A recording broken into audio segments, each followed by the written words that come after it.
ఒక అందమైన నది ఒడ్డున పెద్ద జామ చెట్టుండేది. ఆ చెట్టుపై బంటి అనే కోతి ఉండేది. బంటి చాలా చురుకైనది, తెలివైనది. రోజూ తీయని జాంపండు తింటూ ఆనందంగా గడిపేది. ఆ నదిలో ఒక మొసలి ఉండేది. దాని పేరు మోటి. ఒకరోజు మోటి చెట్టు దగ్గరకు వచ్చి విశ్రాంతి తీసుకుంటోంది. కోతి దాన్ని చూసి, మిత్రమా, నువ్వు చాలా అలసిపోయినట్టున్నావు. ఈ తీయని జాంపండు తింటావా అని అడిగింది.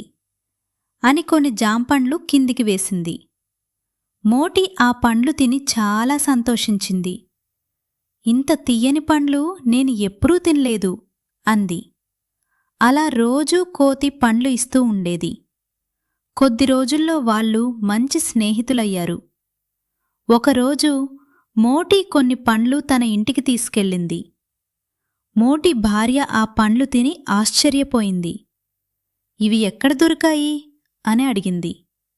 మోటి నవ్వుతూ, నది ఒడ్డున ఉన్న కోతి నా స్నేహితుడు, అది ప్రతిరోజూ నాకిస్తుంది అంది.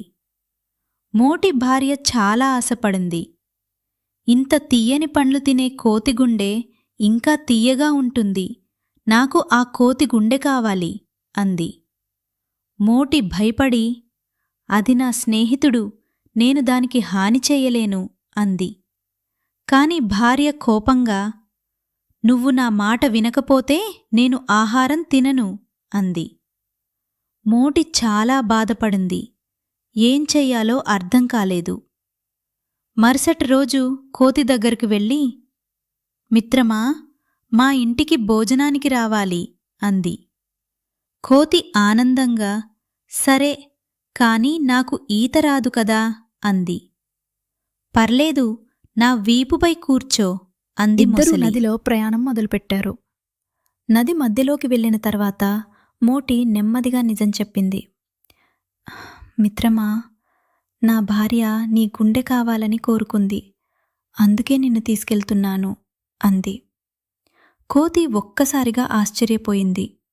కాని అది చాలా తెలివైనది. అది వెంటనే నవ్వుతూ, అయ్యో మిత్రమా, నువ్వు ముందే చెప్పాలి కదా, నా గుండెను నేను చెట్టుమీదే పెట్టి వచ్చాను అంది.